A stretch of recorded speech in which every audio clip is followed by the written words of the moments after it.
put it on a page and say I share, because this program here tonight,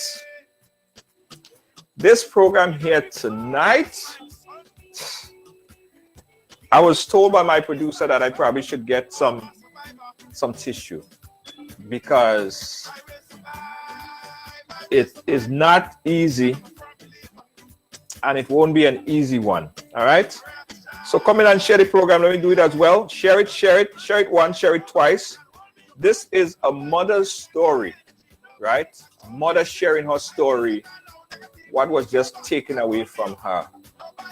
And she's here specifically, as she said to me, to assist so this wouldn't happen to our next person. Another family won't have to live with what she lived through. And that's why she's here today. So go ahead and share the program. Let me do that as well. Let me share it over on my page and share it on a few groups. Who else inside? Hey, Donna Rush, how you doing? Thank you so much. Glenda Renee, how you doing? Carla, how you doing, Carla? Thank you so much. Thank you so much, Carla. Yes. Who else? Doug, how you doing, my friend? Thank you so much, and Merry Christmas to you, Doug. Who else? Glenda, I see you. Who else do we have on the ride? The folks on YouTube. How you doing, the folks on YouTube and the folks listening live in New York on 107.9 FM? Thank you so much for joining in. Thank you so much for watching. Anne-Marie Solomon, thank you so much. A blessed good evening to you as well. Folks are traveling in the pandemic. Make sure that you take all precautions, all right? Hand sanitizing and all of that stuff. And I still advise folks to get vaccinated. All right, so let's start.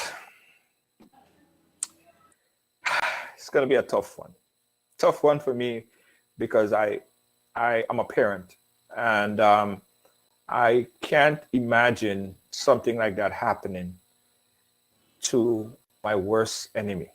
My guest is again on the program tonight to speak to us about this crime that was committed, where her two daughters was taken away. It's hard to preempt her story. It's hard to listen to her story and don't share a tear.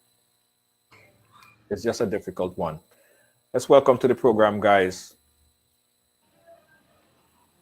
Her name is Otisha. Otisha, how are you doing? I'm doing.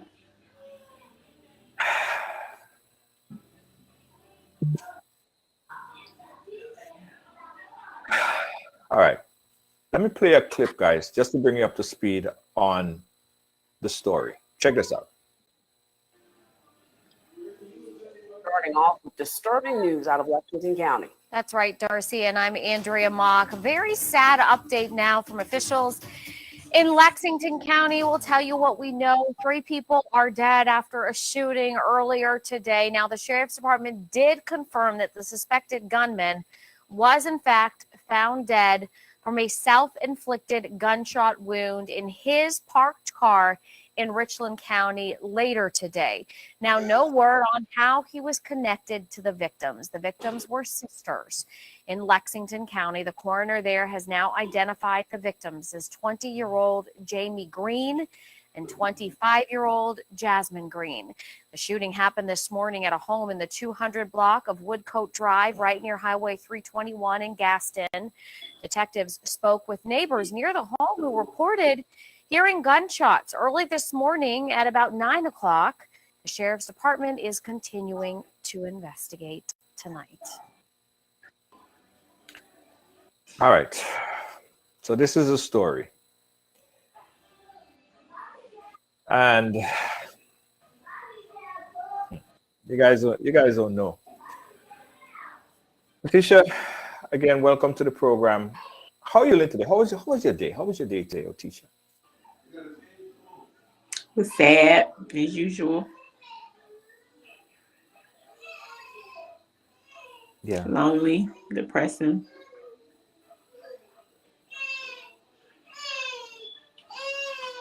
talk to us about your two beautiful daughters. Let's remember them.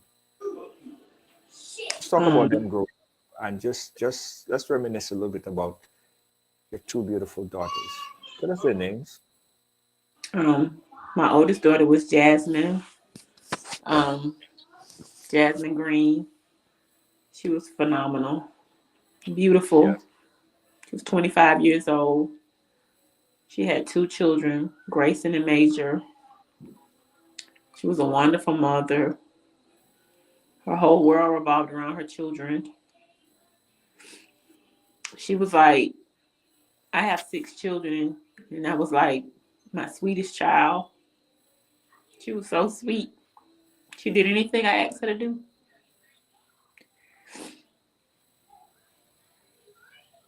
She was just a beautiful, beautiful person inside and out. Jamie was my other daughter, Jamie Green. Jamie was also very, very beautiful. She was like the mama cat of our family. She was my third born, but it was like she was the oldest. We used to call her little big sister. She was an entrepreneur. She was always thinking of ways to make money for her and Jasmine. Jamie had one child, it's Tylee, it's a little girl. Jamie was like my best friend. We was like best friends, like she was my daughter. And she always respected me as her mother, but we was like best friends.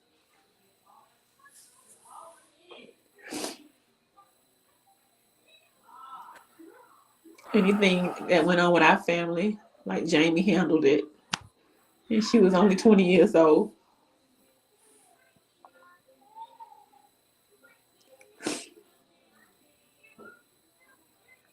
As the report read, Lexington County deputies are investigating a deadly shooting on Watcock Drive that left 2 sisters dead. We're going to talk about this, but it's important that we understand these 2 individuals, very innocent, young and talented young women,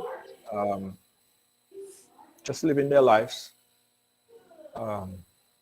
respect their mother, respect their community, respect people.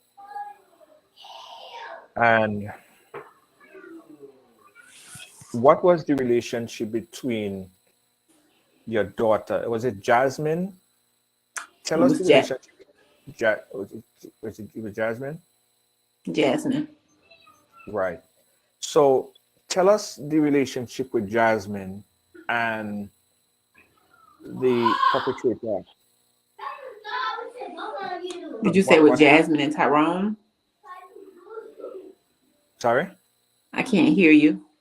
Sorry. No, tell us the story. Tell us the relationship and what happened there with what happened in that situation, that horrible situation.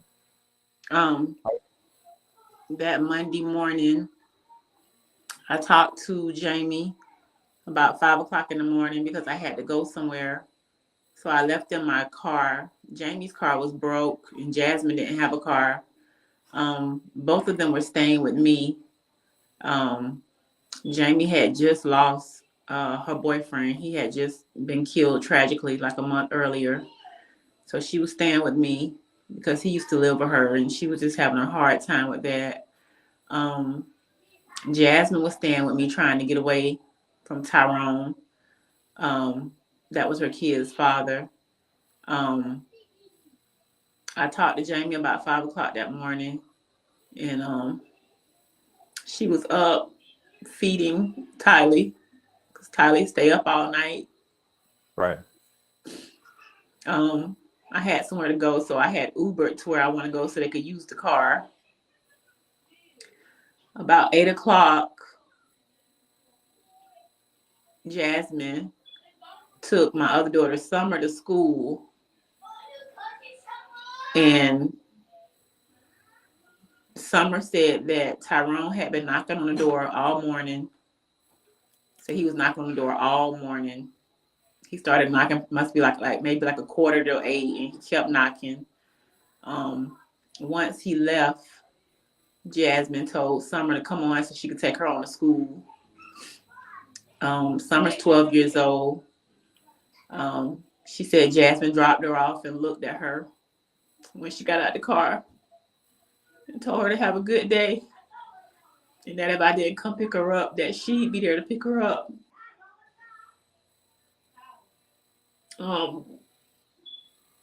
My daughter, Lateria, she said that Jamie called her about maybe like 9:10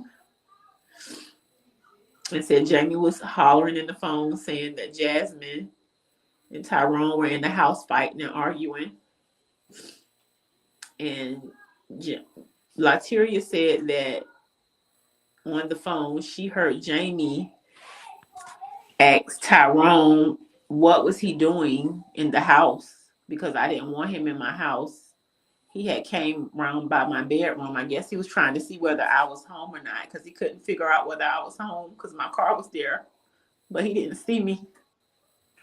So I guess he came around by my bedroom to see was I home. But when he went around there, Jamie was in there.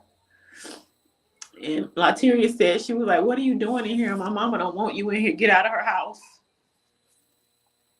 And Jamie and Jasmine were telling him to get out.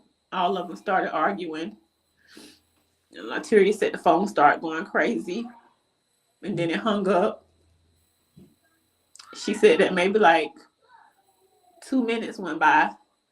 And she said the phone rung back. She said, but it was no one on there. She just heard wind.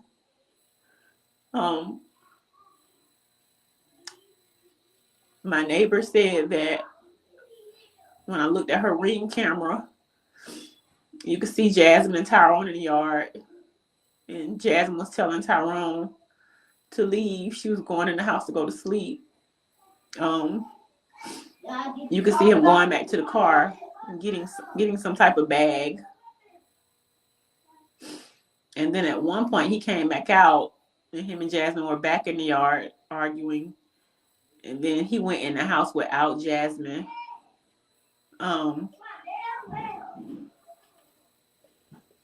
About 9:20, someone called me and was asking me what was going on at my house. It was like it's 100 police at your house, and they roping your house off a crime scene tape. What you doing? So I sped to my house. I got there about like 9:30, 9:35, 9:40, something like that. They were laid out in the yard. He had shot Jasmine one time, and he shot Jamie multiple times.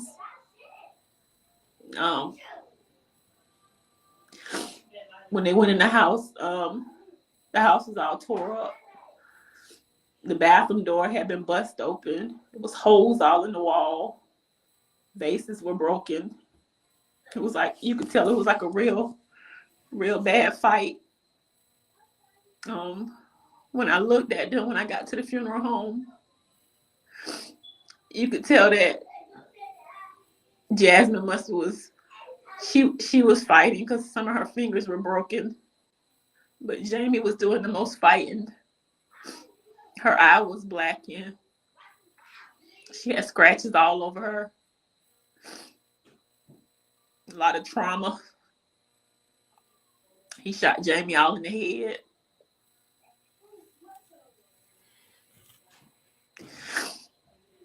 My neighbor across the street heard the gunshots. So he called his mom because she had just left. He's nothing but like 18 years old. His mom turned around, and she said when she pulled up, she said that my two grandsons were just standing there looking at their mama body. They were just staring at Jasmine. And she said she was like begging them to come with her. She was like, "Come on, it's okay." And they would look at her, and then they would look at their mama. She said they finally came with her.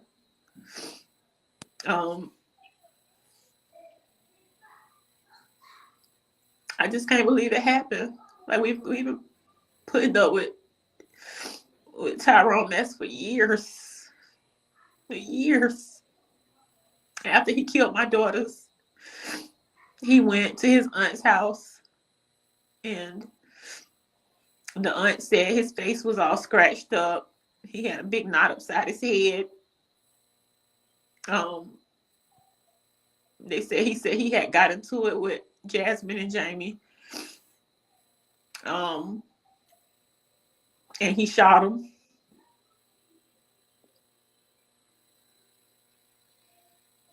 He shot him. Jamie was just trying to protect her sister. Jamie was tired of Tyrone. The day before they passed, me and Jasmine had got into it because they kept coming around the house arguing, and I told Jasmine, I was like, Jasmine, y'all need to stop. Somebody's going to get hurt. Y'all need to stop it. Stay away from him. I was like, his mind not right. He's obsessed with you. And the next day, they were dead. The very next day, Jamie would do anything to protect us. And I know that's what she was doing. She was protecting her sister because she kept telling me she was tired of Tyrone. She said, Mom, I'm so tired of him. He hit on Jasmine. He terrorized the kids. He won't let her do nothing. He cussed us out. She was like, I'm just tired of him. And I know that morning when he came to the house and she told him to get out, like that was it. That was it. Where were the kids? The kids were When all there. this was happening? They were there. The kids witnessed all of that? They witnessed all of that. My grandson, the other day, he told me, he was like, Grandma. And I said, what's wrong, baby? And he was like, my mom at your house. And I said, she at my house. And he was like, yeah. She laying by the door. She wasted spaghetti sauce.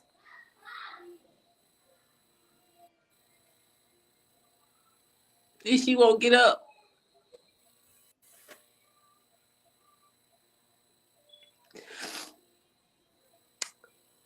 It's in his head. And it's going to be embedded in there. He's not but 4 years old. I want to touch a little bit on the therapy and what the kid's going to need. But let's go back a little bit to a motive. Did he have a history, a long history of domestic violence? Is this guy someone that's been out on a crime? Like, what type of person was he? Like, is he crazy, deranged? He What wasn't happened? at first. He came off on us like a regular person, and as time went by, he just started getting crazy and obsessed with Jasmine. Like he just started just going like crazy. Like he was just obsessed with her. Jasmine was just so beautiful, and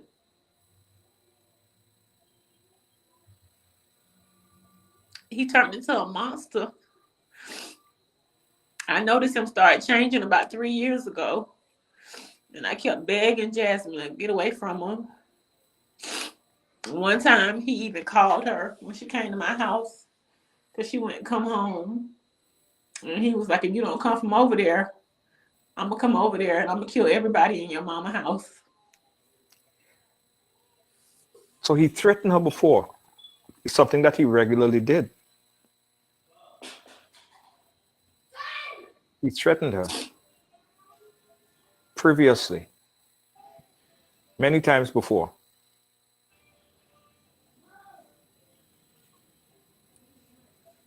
And I guess she didn't see that as a red flag, but that's...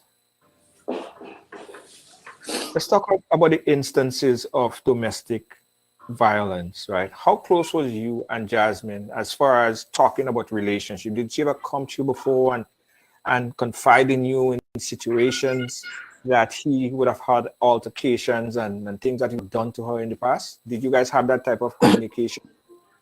We did. We talked about it a lot, but she would talk to Jamie about it more, my daughter, because it would just make me mad, and I would confront him about what he was doing, and he'd always lie and say he wasn't doing this and he wasn't doing that.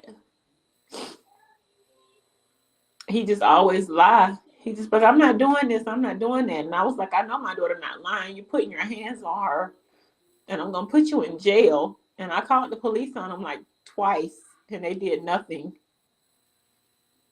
What you mean they did nothing? They came there after he beat her up on allegations and threat, and no one did anything. They He just never got came, arrested? took a report, and that was it.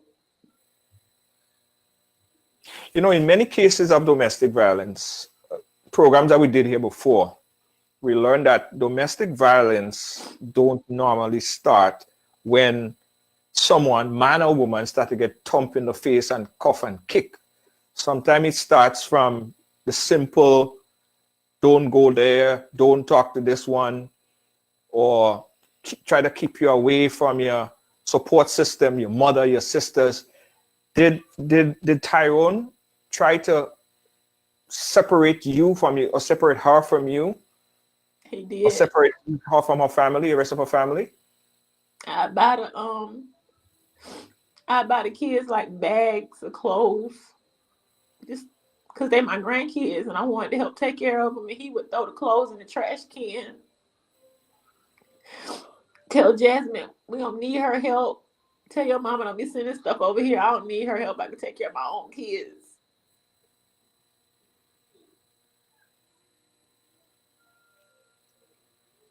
Yeah. And the reason, one of the reasons why it's important that you guys watching this program, and it's heavy and it's sad and it's difficult to watch. It's difficult to understand. How could somebody be so, how could that person be so demonic, right? But we're seeing a lot of this happening far too frequently. And oftentimes, the red flags are not being noticed. The red flags sometimes are being ignored. And I know in retrospect, mom is looking back at this, and mom is probably saying, if I just did this, and if I just did that, and if I just said this, or if I just said that, probably she would have been here today. Mom, what are some of the hardest reality or the harshest reality to deal with when thinking about this situation? Do you feel guilty? Do you feel away? Do you feel like you could have done more to separate these two? I just feel like how did this get so out of hand? Like, I don't understand it. I don't understand it. Like, I tried and tried and tried to get her away from him, and I get her with me, and she go back, and then she come back, and I just thought it was like, I just thought it was just like they was young and just needed guidance. I never thought he'd take out no gun and kill both my daughters.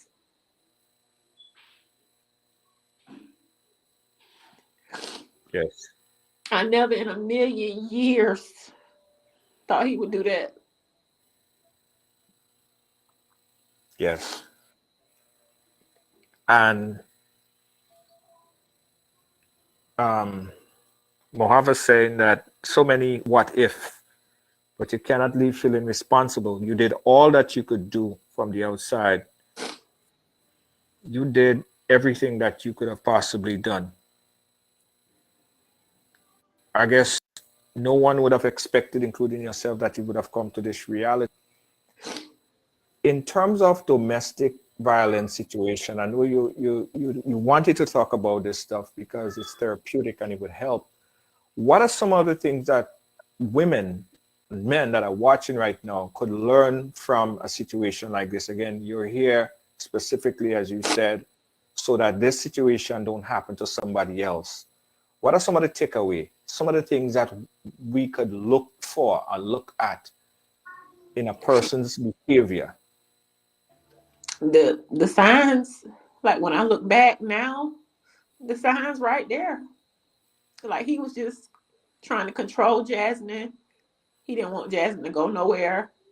Everywhere she went, he would show up. The kids always acted scared. Like my grandkids, and I'm so ashamed to say it, but they're so happy now. They happy. Because they was being tormented at home by their daddy and all that hollering and screaming and fighting. And they happy. They ask me about their mama, but they don't say nothing about their daddy. But the signs are there. They want to control you. They want to control your mind. They don't want you around people. And they hate the most people who care about you. And that's why I say he shot Jamie so many times, because Jamie stood up for Jasmine and she was tired of him. That's why he shot her so many times. The abuser usually hates the person who's protecting you. And I don't care what nobody say. He was looking for me too to shoot me because he hated me. He hated me and Jasmine bond. He hated the love I had for her, the love she had for me. He just hated it because he didn't know what love was. And when he found it in Jasmine, and she didn't want to be bothered with him no more because he was so abusive, he couldn't take that.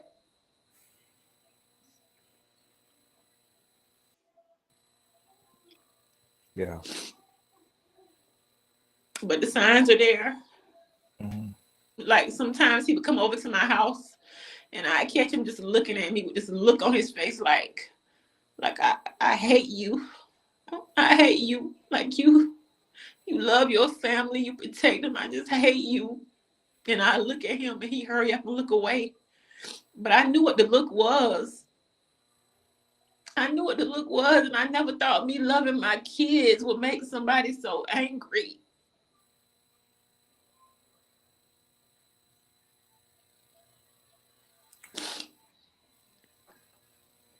What kind of, and I know you may not know, or if you do, you could share it with us.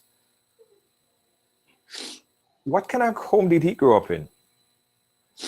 Did he have a mother, a father, a family that he lived with that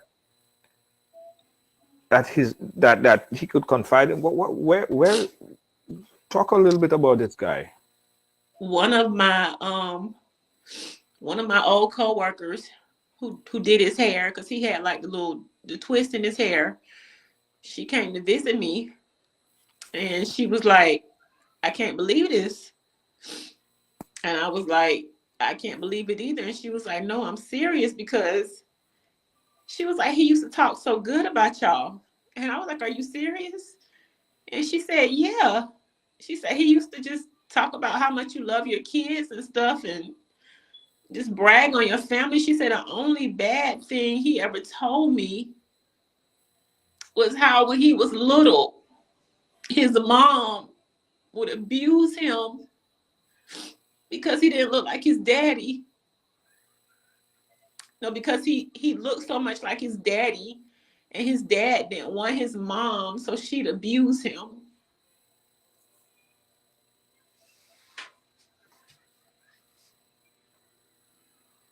Yeah.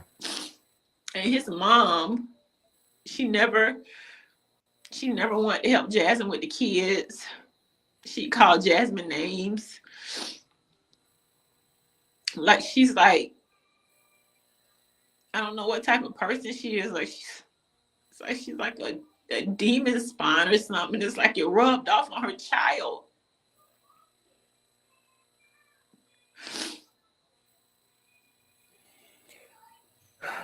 You know, in every instant, we see this every time, right? And there is a saying that hurt people hurt people.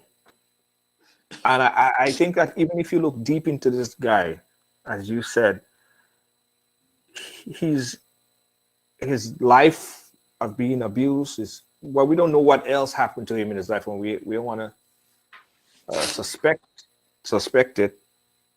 But it seems as if he was jealous of the good love and good family that his girls had, and somehow jealous. That's why he hated you for being so loving to them.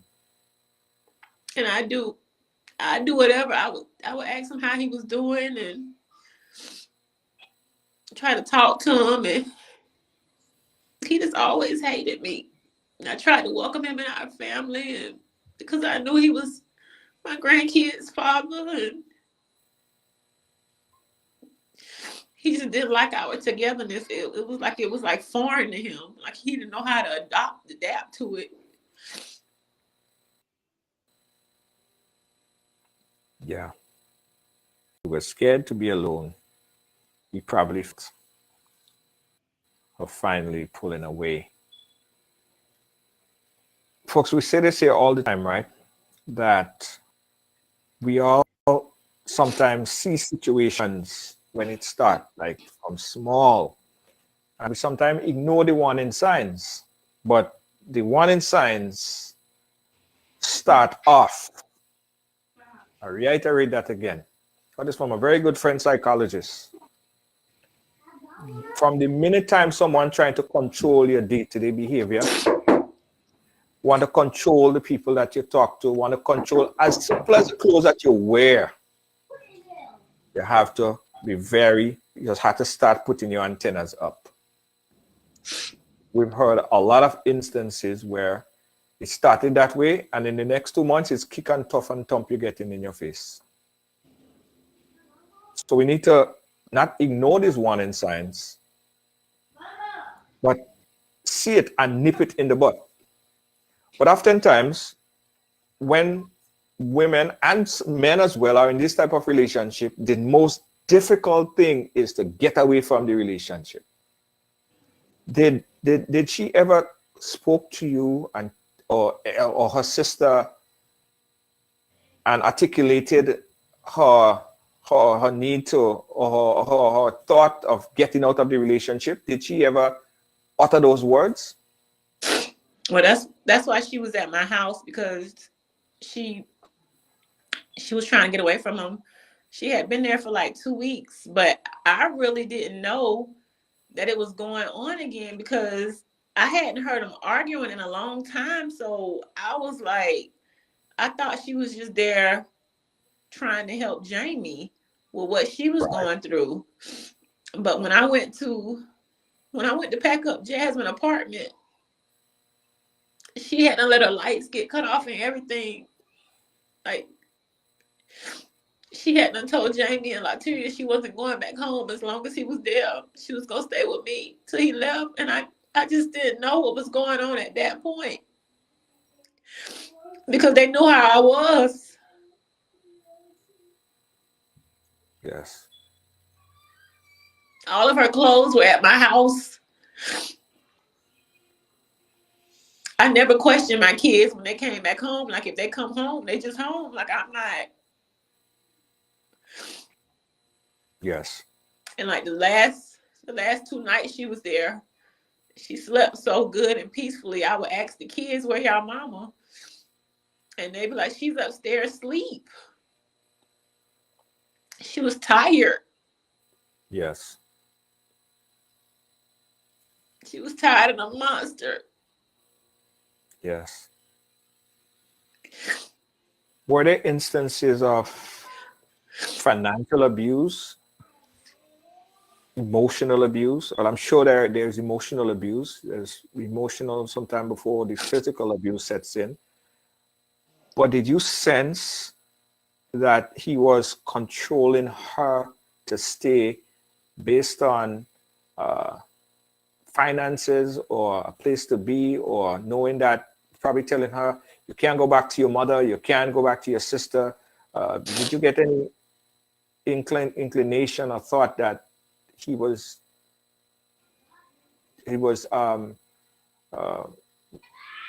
sort of financially abusing her? He knew that whatever was going on with them, like if it was concerning bills or anything, or like I would take up the slack because I'll never see my kids or my grandkids going without. So like if a bill need paid or something like that and Jasmine asked me to do it, I was gonna do it. Because I always wanted to help my kids. They was young. They were not but in their 20s going through life. Just wanted to help them. Yeah.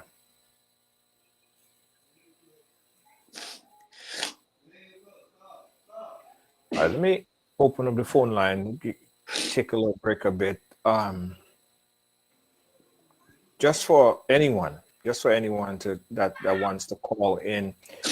Again, Otisha is here to speak to everyone so that what happened to her daughters wouldn't happen to anyone here. That is therapeutic for her.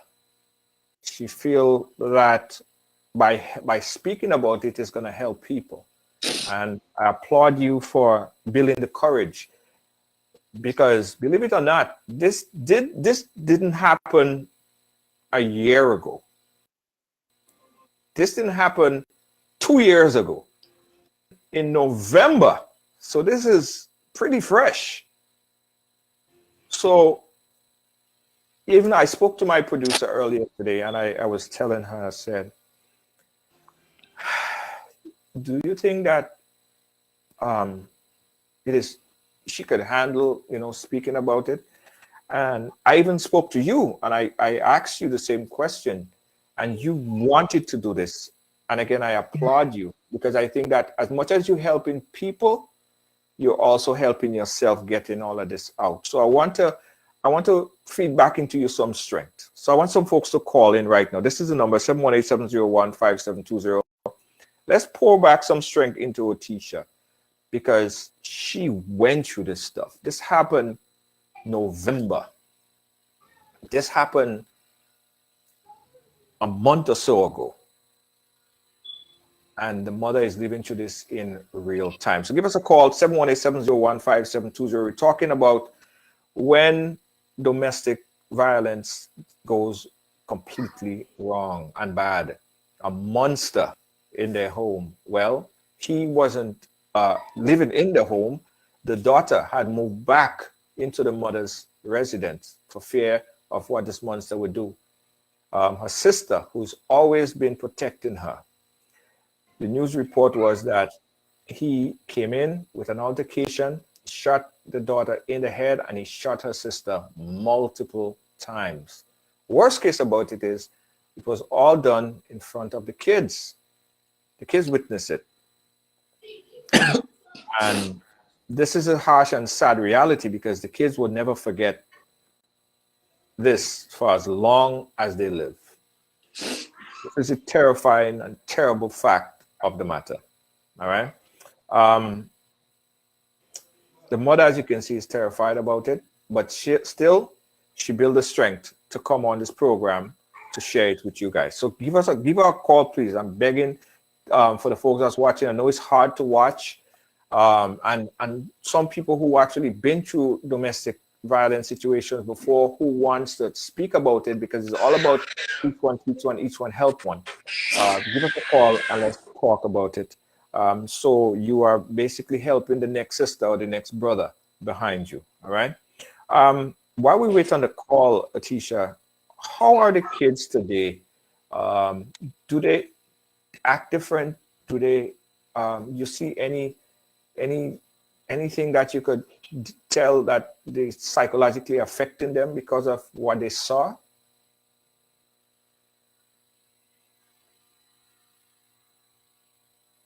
All right, we lost the video. We're gonna get her back. All right, if you hear me, just drop back out and come back in. Are you hearing me? All right, go back out and come back in. Go back out and come back in. And you get the audio back. All right, go back out and come back in, Otisha. All right, 718-701-5720. Speaking to the mother right here. Terrible story, but I really wanted to break it to you guys. I really wanted to bring it in so everyone would see and understand and hear for their own self. All right, 718-701-5720. Come back out. Go back out, Otisha. Go back out and come back in. You can hear me? All right, you're back. All right, Otisha, you can hear me? All right, so she's gonna come back in and take some of the calls. Listen, I beg, I plead, I ask so many times for people who are going through situations like this. Now, it's not easy to just say, well, pick up and walk away. It's not easy. There are strategies, there are ways in how you have to implement this thing here. And there are a number of organizations and groups that we could refer you to specialize in helping women strategically getting out of the women and men strategically getting out of the domestic violence situation. So if you guys, anyone here have an issue of similar and you want to get out, contact us and we'll put you in touch with a group who will be able to assist. Are you back with us? I am. Okay. How are the kids doing psychologically? You said how are the kids? Yeah, how are the kids doing psychologically after they witness this terrible act? They witnessed it, but they happy. That's what I can't. They happy now. Like they used to be like little scared kids. Like they wouldn't really. They just cling to their mom all the time. They always had like a scared look on their face, and I'd always ask them, "Are they okay?" They look at me with like little teary eyes all the time, and they just always look scared. They didn't act like little kids, but Right. now they do. They ask for their mama, and I tell them their mama went to heaven. They never ask for their daddy. They don't say nothing about them. And my youngest daughter, my 1-year-old granddaughter, she whined all day and night asking for her mama. Because she's only one. She don't understand. She was asleep when it happened. She was asleep during the whole thing. The police went in the house and got her out of the bed and brought her to me. Yes.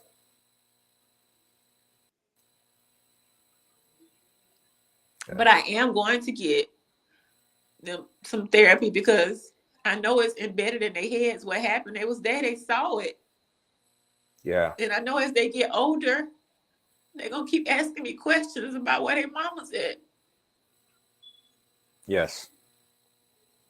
Yes. Someone is saying that it may not affect them right now, but maybe later on in life, they will have to go to therapy. So I think therapy is important, especially for these kids psychologically. Anyone, and it's not something that they'll forget. You'll think that they're young kids and they might forget. It's not something that they will forget. They might be playful now, but as you said, I think therapy is necessary at some point in time. Otisha, what advice coming from you? You're the mother. You've been through it. You live into this. What advice do you have for some of our viewers or viewers that are watching that might be going through something kind of similar? What would you like to say to them?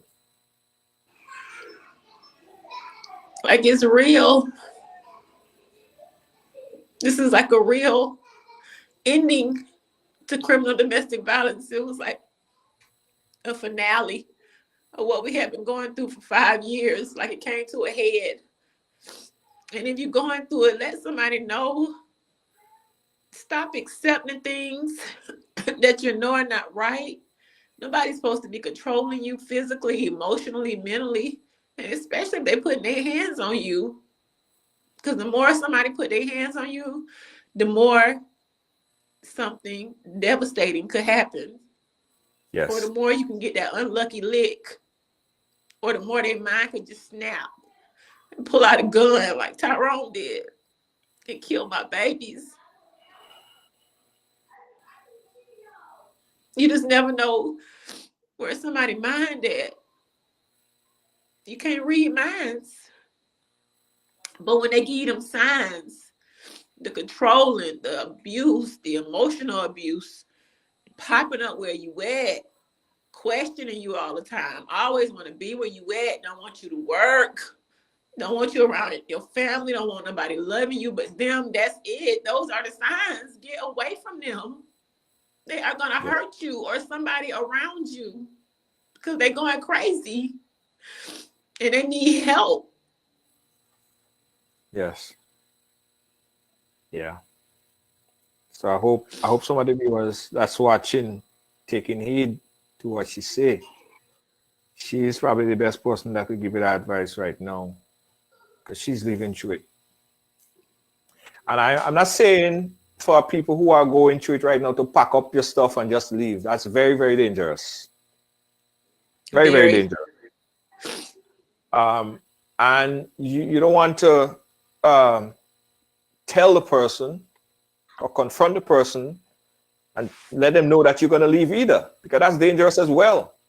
So there are strategies. There are people who are specifically able to deal with situations like that. So if anyone is in a domestic situation and you are seeing it happening, it's transposing, it's getting into that phase where you already passed the phase of you can't wear this, you can't do this, you can't talk to this. Stop talking to your mother.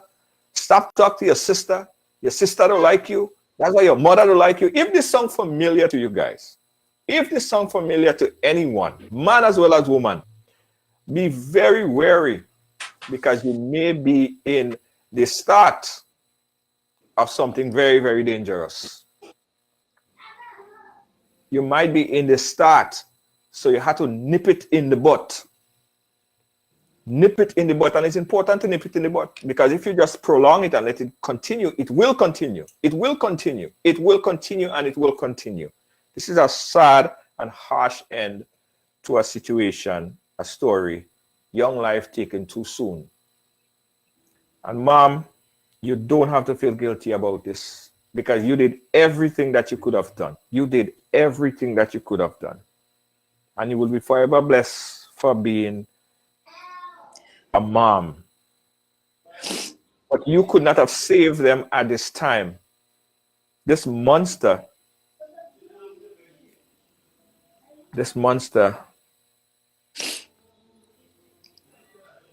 he was a tricky one. But don't blame yourself. Don't continue your life blaming yourself. Get the kids and them some therapy. I think is important. And continue your therapy, because speaking about this stuff, I saw you on other show as well. And I think that it was good. And I think that it is good that you speak, that you share these stories. Because as much as it's powerful to stop someone in a domestic violence situation right now, it's also therapeutic and helpful for you. So I say thank you so much for sharing your story with us, as difficult as it might be. Any last word before we wrap up?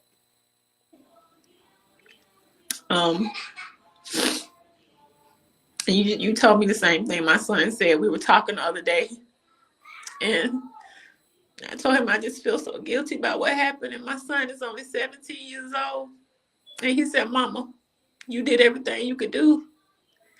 He said, and he backdoored us. He tricked us. He tricked us. Yeah. He was a monster. He tricked us, Mama. He said, "Don't you ever think you did nothing wrong." That's right. That's right. You didn't do anything wrong. You didn't do anything wrong, Mom. And my heart is with you and the children, the family. It's a terrible, terrible, terrible, terrible, terrible, tragic loss. And I pray that you guys stay together and get through this together. And you have all of our support here on the Ride Along team.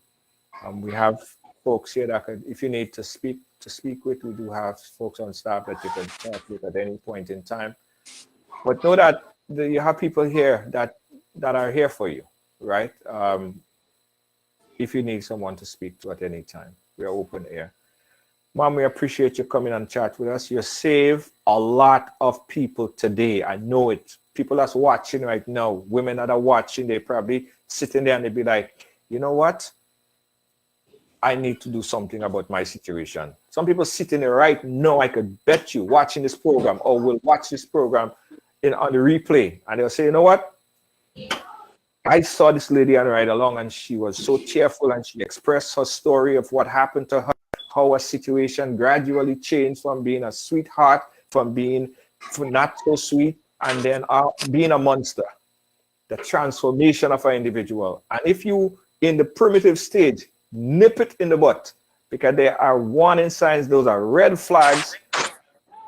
Don't ignore those red flags. Mom, we thank you again, and we'll keep in touch. We appreciate you, and have a great night. Thank you again. Thank you so much. Thank you. All right. Come on. All right. Yeah, guys. You see that's why we say here and Ride Along, right? That everyone have a story to tell. Everyone have a story to tell. That was our mantra from day one. Because we believe when someone share their story, when someone speak about their experience, you wouldn't believe how much people behind them that they helped. Someone just text me. And they say, thank you so much for doing this program. They are in a situation where they need to get out of, and they need advice as how to get out of the situation. They're in a financial and emotional abusive state right now. And he hasn't gotten into the physical as yet. But she expressed that she's been threatened about physical disabilities that could happen to her, and how if she ever planned to leave him, he would do whatever he can to make sure that no other person ever like her. Well, that's a serious threat. And we're going to get this person someone to speak to. But guys, we say it a lot here. Sharing your stories help others. Everyone have a story to tell. Thank you so much for watching. Thank you so much for sharing. Thank you so much for caring. That's why we're here. We urge everyone to be a good friend. And you have to be a friend. You have to be a friend, the best friend, like how you would want someone. You have to be the best friend, the better friend. Right? You have to be there to listen. You have to be there to just listen. Sometimes that's all people need. Sometimes, just a listening ear. They don't need no money. They don't need nothing else. Some people just want a listening ear, and that could save a whole lot of lives. Thank you guys again on behalf of our producer Lois JJ. Our moderator, Kibbs, Deanne Fraser, and Gail. We say thank you guys so much. Thanks for watching. I'll catch you guys again tomorrow right here on Ride Along Live, where everyone, we do mean it when we say everyone have a story to tell. Good night.